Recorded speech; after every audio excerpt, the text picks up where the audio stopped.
Bienvenidos a El Mundo que se avecina. Estamos con María Solano.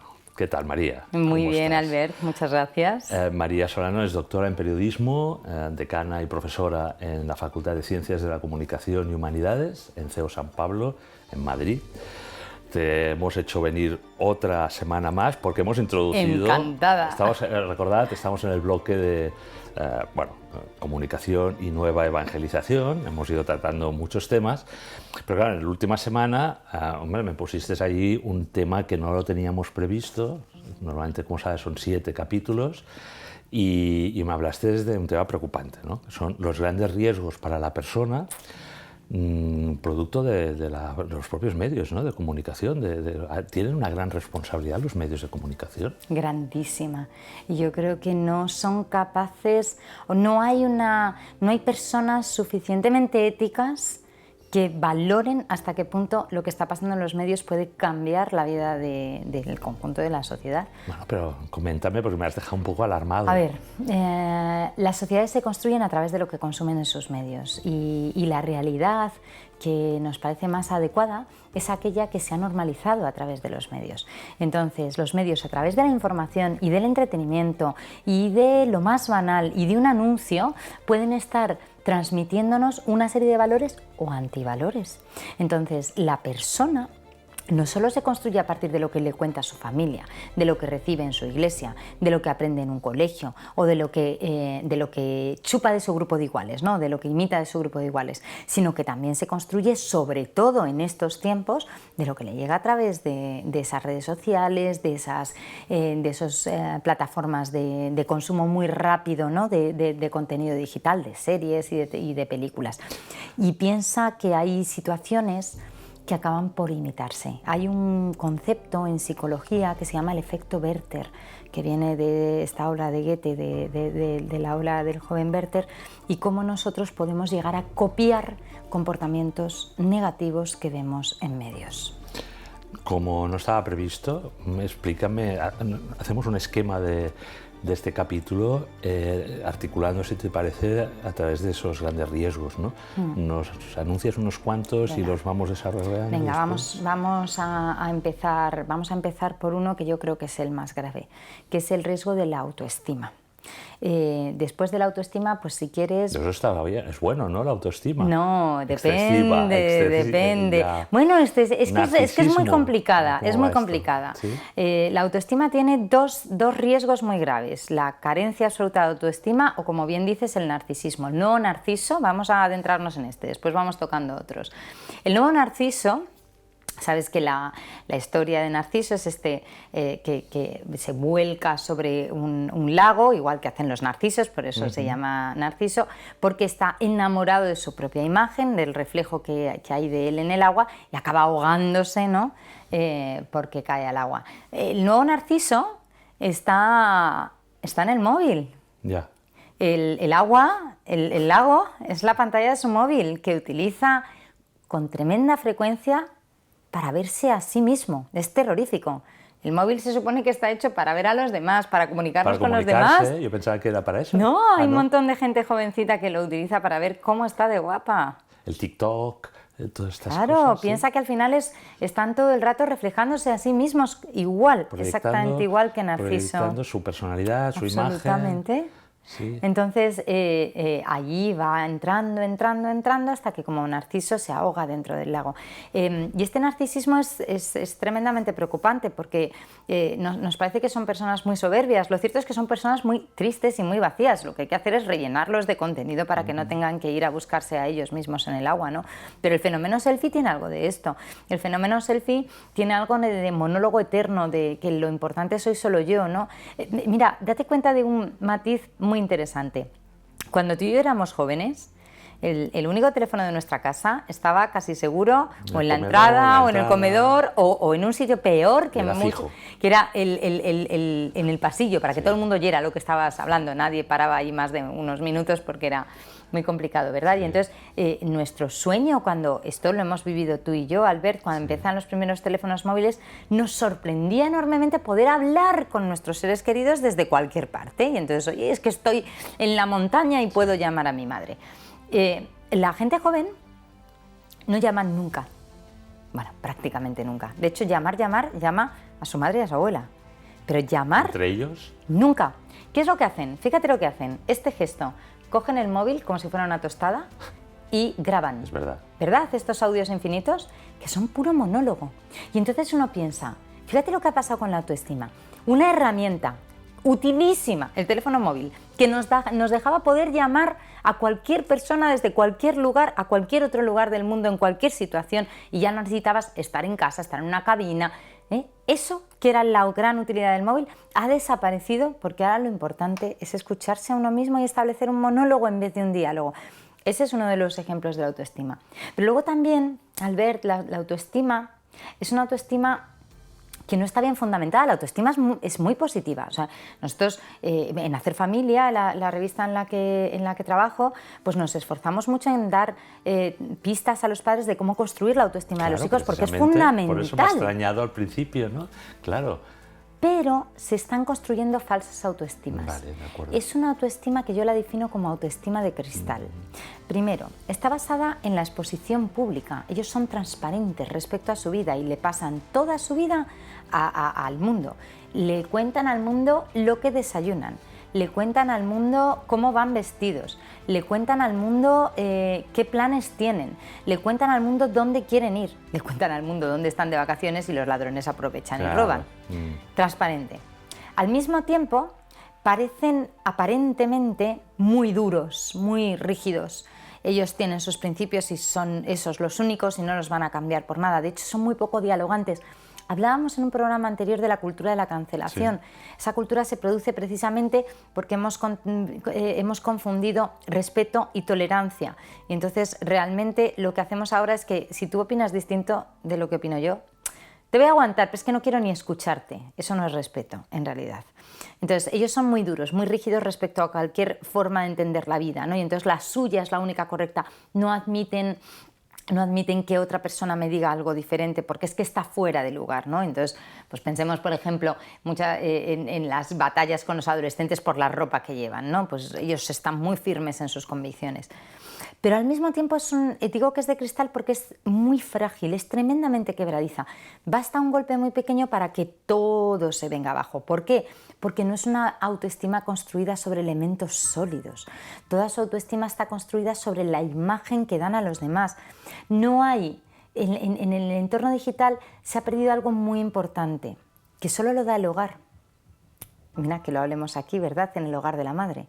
Que solo lo da el hogar, que es sentirse querido por quien eres, no por lo que haces, no por lo que aparentas, no por lo que logras. Las redes sociales son todo lo contrario. Nadie es querido por lo que es querido por lo que hace.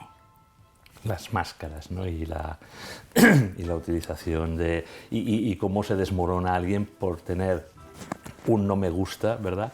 Y realmente a lo mejor tiene no sé cuántos likes, ¿no? Eso también es un fenómeno que se produce, ¿no? Que está estudiado, ¿no? Que muchos famosos, ¿no? Que tienen millones de seguidores, llegan al hotel y a lo mejor ven un like, un comentario destructivo y se hunden en su autoestima, ¿no? ¿Eso cómo puede ser un fenómeno así? Autoestimas, ¿no? Que se hunden y además fundamentaciones erróneas. Voy a poner un ejemplo que se va a entender muy bien. Imaginemos un grupo de amigas de 14 años, 15 años.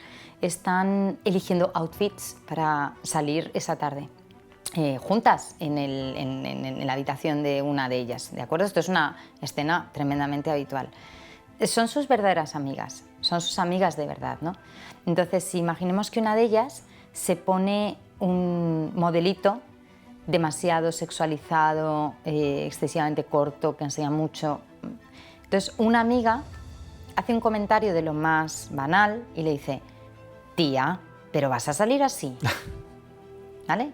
Ese tía, pero vas a salir así, dicho por una amiga, no por una madre, que es cuestión distinta, por eso no he introducido a la madre, he introducido a la amiga. Una amiga, ¿vale? Incluso por un hermano, ¿eh? Un hermano también puede hacer este comentario y puede ser... Es recibido por la persona como diciendo: wow, me he pasado, creo que tengo que corregir el rumbo, este no es el atuendo adecuado para esta situación. Imaginemos que esa misma niña, de 14 o 15 años, en vez de presentar su atuendo al grupo de sus amigas que la quieren y que la protegen y defienden y han dicho: así no deberías ir a la calle, coge una fotografía y la sube a redes sociales. ¿Qué es lo que va a pasar? Las redes sociales están llenas de gente mala. Entre otras cosas, pues gente que tiene una relación nefasta con el sexo, por ejemplo, pederastas, violadores. ¿Qué va a recibir esa niña en redes sociales? Likes y likes y likes y likes y likes. Incluso algún atrevido le dirá, ¿por qué no te quitas más? Ya. Ella va a sentir que esa foto ha tenido muchísimo más éxito que otras fotos en las que aparece vestida normal.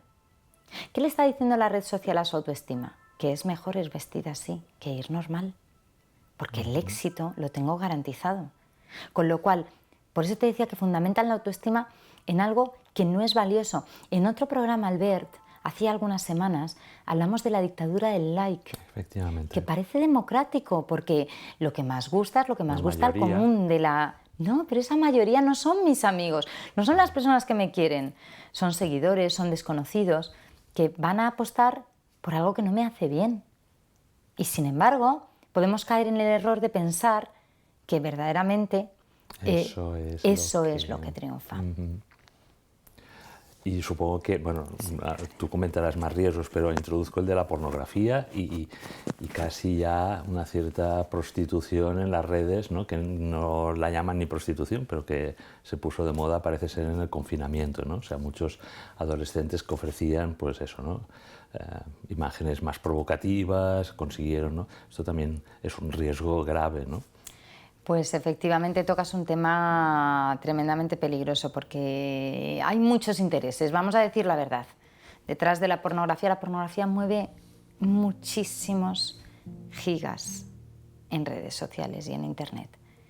Y esos gigas que se mueven llevan aparejado un dinero que se genera. Y ese dinero que se genera se necesita seguir generando para que las personas que viven de ese dinero lo sigan haciendo. Hay unos intereses creados muy marcados. No digo yo que haya una confabulación, ¿eh? Lo que digo es que hay muchos intereses económicos que hacen que se desee mantener el consumo de pornografía tan elevado como está en este momento. Es cierto que la pandemia hizo muchísimo daño, sin lugar a dudas, pero también ha hecho muchísimo daño banalizar el sexo, considerar que el sexo es un deseo y ya está, y que además es algo personal, individual. Al desligar el sexo del amor y al desligarlo de la familia, pues de repente se consume, se convierte en un producto de consumo. Y que mercantilizarlo, monetarizarlo no es ningún problema, no se ve como una prostitución. Total. Vamos a centrar más los riesgos, porque creo que me comentaste, bueno, que precisamente después de una pandemia, ¿no? Y después de estos nuevos riesgos que hemos comentado, pues los jóvenes son muy frágiles y hay mucho problema mental, incluso suicidios, ¿no? El volumen de autolesiones y suicidios se ha multiplicado. Ten en cuenta que, de hecho, tenemos algunos datos sobre los suicidios, porque se recogen, pero no sobre las autolesiones, no sobre los fenómenos autolíticos en los que un joven se hace daño y no consigue suicidarse. No sabemos si lo querría o no, pero en cualquier caso ya se está agrediendo. ¿Y los medios de comunicación qué responsabilidad tienen en esto, María? Pues hay mucha responsabilidad y es muy complicado. A ver, es uno de los temas más complicados posiblemente en ética de la información, ¿eh? Porque uno no sabe muy bien lo que hacer. Si se informa en exceso, se puede estar generando una idea de copia. Siempre se ha dicho en el suicidio, ¿no? Que claro. No se informa de los que se tiran a las vías del metro, ¿no? Para Total, no de hecho generar... siempre cuando ocurre una de estas desgracias, sí, normalmente pues siempre se habla de atención sanitaria o se especula con otras formas para no mencionarlo. Y por un lado, si informamos mal, pero es que si no informamos también mal, porque ocurre que si no informamos no estamos dando pistas a la sociedad de lo que puede estar pasando dentro de su propia casa. Esto ya se vivió, se experimentó muchísimo en los años 90 con el fenómeno de la anorexia y la bulimia, que surgen un poco, bueno, pues también por un movimiento muy relacionado con los medios de comunicación, que eran las grandes modelos de la época de las grandes modelos, ¿no? de aquel Star System y todas las top models. Sí. Entonces estaba como bastante prohibido hablar de una prohibición no explícita, hablar de anorexia y bulimia en los medios de comunicación, porque se pensaba que si se hablaba de anorexia y bulimia se corría el riesgo de que los jóvenes lo copiaran. Pero se descubrió que había un riesgo mayor, que es que los padres no se enteraran. Claro. Entonces era mejor ser conscientes de que ese riesgo existía, a pesar de que eso podía suponer que alguna persona lo copiara. Entonces, claro que hay que hablarlo, porque solo si se habla, se pone sobre la mesa el problema. Pero, a ver, hemos vivido, de nuevo comentamos el tema del confinamiento y la pandemia. ¿Qué responsabilidad tienen los medios en generar miedo? Porque, bueno, yo creo que muchas de estas patologías también vienen, ¿no? Porque los medios, cuando les interesa generar miedo, pues lo hemos vivido, ¿eh? Son únicos. Pues mira, nosotros estamos aquí, tenemos la inmensa suerte de estar en un programa de esta televisión católica que hace muchísimo bien. Por cierto, televisión que es que se extiende por todos los continentes, al ver que me consta que llega Ojalá, a sitios ojalá. tan dispares como, voy a mencionar uno, Honolulu, Hawái. Caramba. Así que... Saludos. Saludos a Honolulu, saludos a la familia de Honolulu. Te decía que... Costa Rica también, saludos.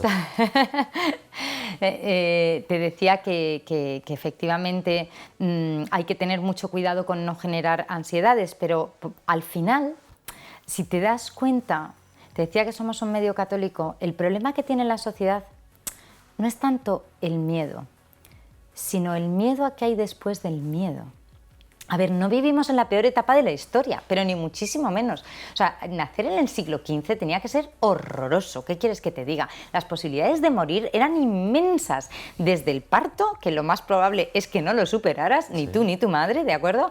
Hasta las muchas enfermedades que ibas a tener antes de los 5 años porque no existían las vacunas, hasta las posibilidades de que tenías de morir de una... Guerras, lo que epidemias, guerras, efectivamente. Naufragios. O sea, de hecho, lo de la esperanza de vida es significativo. Y sin embargo, es curioso cómo esta sociedad, la del siglo XXI, que tiene la mayor esperanza de vida, que es muy poco probable que mueras en el parto, que muera tu madre, que te mueras tú, o sea, que realmente las certezas son mayores, ¿no?, en cuanto a nuestra calidad de vida. Es verdad que todo nos puede pasar y que lo que tenemos por seguro es la muerte, pero tenemos una sensación de bastante confianza. Y sin embargo tenemos más tristeza que nadie. Hay angustia. Es una angustia y la vital. gente le provoca ansiedad. Absoluta. Todo el mundo tiene ansiedad, ¿no? Y entonces eso, repito, ¿qué responsabilidad tienen los medios? ¿Cómo evitarlo? ¿Cómo evitarlo? Porque hay que informar, tú has dicho. Claro. Hay que informar. Si hay más suicidios, hay que informar a la sociedad. Y hay que informar de las soluciones. Yo creo que hay que informar también, hay que avisar a la sociedad de cuál es el problema, que sea consciente de ese problema para que pueda preverlo, pero también darle pistas de cómo evitar llegar a ese problema. Porque una persona que se suicida tiene una tristeza inmensa. Esa tristeza, a ver, puede haber algún caso de algún suicidio que sea un exabrupto por alguna situación muy radical que se ha dado, ¿no? Yo qué sé, estoy pensando en esos suicidios que vemos, por ejemplo, en japoneses en bancarrota, pues el día de la bancarrota, pero no es el caso, normalmente es un camino larguísimo hacia, ¿no?, desde un inicio de una pequeña depresión hasta el punto en el que alguien ve como única salida posible acabar con su propia vida. Es muy duro. ¿Y qué ha pasado en el camino? Claro, y la violencia que comentabas, doméstica y tal, ¿también tiene algo que ver los medios? Las películas, los documentales. Porque siempre hemos vivido películas que yo ahora cuando las veo en retrospectiva había muchísima violencia. O sea, cuando veíamos Cowboys indios o otras, ¿no? Y en cambio pues tampoco hemos generado violencia o no hemos desarrollado violencia, ¿no? Totalmente. Pero en cambio, ¿tú crees que ahora sí, que de alguna manera tiene influencia? Vivimos en unos medios de comunicación agresivos, ¿no?, sexualizados los dos, ¿no?, y por tanto, por eso hay, digamos, problemas. O sea, hay que tener, cuando hablamos de teorías de la comunicación y cómo la comunicación incide en la sociedad, yo siempre pongo un ejemplo, no por ver Superman la gente se tira por la ventana con una sábana roja atada al cuello. Quiero decir que nosotros somos bastante capaces de distinguir lo bueno y lo malo, ¿de acuerdo? Y tú jamás te vestirás te puedes vestir de Superman para una fiesta de disfraces, pero no te tirarás desde el balcón, ¿no? Pero todas estas técnicas inmersivas, ¿no?, de la realidad virtual, aumentada, todo esto, metaversos y tal, a lo mejor cambia esta idea. Lo que te iba a decir, lo que quería decirte es que es muy interesante, y también salió en uno de los programas, Albert, es que el problema es que cuando nosotros recibimos un determinado contenido, Si hay a nuestro alrededor personas que ya tienen su moral definida y ya han conseguido establecer la diferencia entre el bien y el mal, ¿no? Que básicamente es lo que nos convierte en adultos, digamos, ¿no? Y es un camino que los niños y adolescentes tienen que hacer de manera paulatina, no es inmediato. O sea, hay veces que te das cuenta, tú que tienes hijos o yo que tengo hijos, que un hijo hace algo mal sin ninguna maldad, es que no sabía que estaba mal porque ese capítulo no se lo habías adelantado, ¿no? No se lo habías dicho. Entonces, cuando el adulto ve un contenido que es inadecuado, sabe perfectamente modelar el mensaje para adaptarlo a lo que es moralmente adecuado. El problema que tenemos es que la juventud no siempre sabe hacer esa descodificación de manera adecuada sencillamente porque no tiene las herramientas adecuadas. Hablabas de las películas de indios y vaqueros.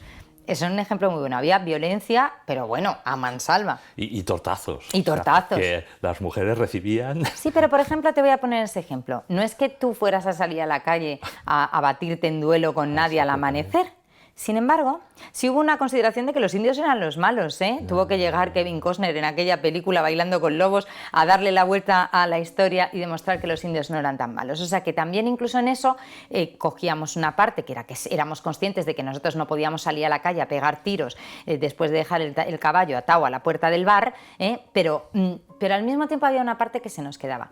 Lo que ocurre ahora es que en los grandes problemas los chicos están solos enfrentándose al contenido que se les está suministrando. Claro, tú piensas, por ejemplo, hay una serie que fue paradigmática que se llamaba Por 13 razones.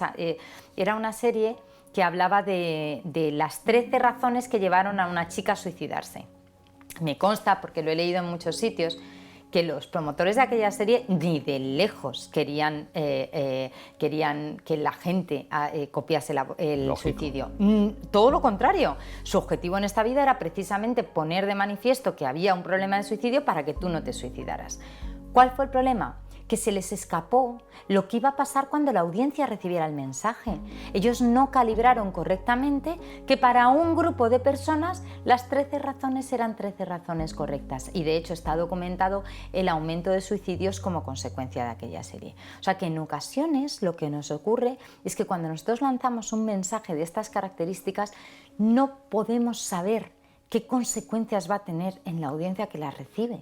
Yo no puedo saber si informo sobre un caso de violencia doméstica, y es bueno informar porque eso pone alerta a otras mujeres que pudieran estar sufriéndolo, porque hace ver a los hombres que tienen que cuidar de la mujer por encima de todas las cosas, porque hace ver que la naturaleza humana tiene que controlarse en ocasiones cuando perdemos el control. Yo no puedo saber si alguien va a utilizarlo para copiar, pero tampoco creo que dejar de informar de determinados temas haga que esos temas desaparezcan, porque el dolor de esas personas que están en busca de trascendencia, muchas de ellas jóvenes, que caen en problemas de salud mental, que confunden las situaciones, que a veces criticamos mucho este concepto que es el relativismo, ¿verdad? Y un compañero mío de trabajo, compañero estupendo, Álvaro de Diego, catedrático de periodismo, siempre dice que debemos usar bien el término relativismo, que es relativo, poner en relación unas cosas con otras, saber qué es lo importante y qué es lo menos importante, ¿verdad? Bueno, pues en estos temas hay que tener también esa capacidad de ser relativos y pensar, debo contarlas para que existan, porque solo si existen tomarán carta de naturaleza. Lo fundamental, Albert, no es solo que los medios hablen con ellos, es que nosotros, en cada hogar, en cada ocasión que tenemos para hablar de temas en profundidad, no tengamos miedo de sacar estos temas, porque así resolveremos el problema. Todos los cursos de orientación familiar siempre son comunicación, comunicación, comunicación, ¿no? Comunicación entre los esposos, comunicación con los hijos, ¿verdad? ¿Nos dejamos algún riesgo, un gran riesgo? ¿O cerramos un poco el capítulo? Tenemos, yo creo, unos 4 minutillos ahí. No, si nos hemos dejado un riesgo que es muy interesante. Se habla muchísimo de salud mental. Es muy necesario verbalizarla, que exista, que sepamos que existe, que podamos no demonizarla, porque ha sido demonizado durante muchísimos años. Pero también, como todas las sociedades pendulares, corremos el riesgo de pasarnos en extremo. ¿Y qué es en lo que caemos? Esta sociedad muy blandita de la que te hablaban estos niños de cristal, que aparentemente son muy duros, pero en realidad son muy frágiles, corre un riesgo enorme. Y es que ante cada situación te digan que es que están deprimidos o que han tenido un ataque de ansiedad. Yo recuerdo una chiquilla un día que estaba llorando amargamente. Me dice, le digo, ¿por qué lloras? Dice, tengo un ataque de ansiedad. Digo, ¿qué te ha pasado? Dice, me ha dejado el novio. Digo, cariño, no tienes un ataque de ansiedad, tienes tristeza, no pasa nada, es lógico. O sea, llora a gusto. Dicen en esto, María, no sé si coincidimos, vamos cerrando el capítulo, que la utilización del lenguaje, o sea, cuando se está simplificando tanto, ¿no?, por parte de los jóvenes adolescentes, el lenguaje, no saben expresar sus emociones. Todo es o guay o eso, ¿no? Estoy deprimido, pero no hay unos matices, no hay los términos adecuados para expresar lo que sienten, ¿no? Y entonces, pues claro, de alguna manera caen en esas enfermedades mentales de no saber transmitir sus sentimientos, ¿no? O sea, como siempre se nos hace, los programas siempre se nos hacen cortos, ¿no? Pero nos vemos la próxima semana. Nos vemos para la próxima semana para ver, ya siempre cerramos el bloque con algo, con esperanza, ¿no?, para que nos des recetas. Siempre nos gusta a los que escuchamos estos programas, y tú lo estás haciendo súper bien porque nos las has ido dando, ¿no?, a lo largo de los capítulos, recetas pues para ser un buen periodista santo y además transmitir lo que vale la pena, ¿no? Muy bien, pues aquí nos vemos la semana que viene. Muchísimas gracias, María. Gracias, Rafael.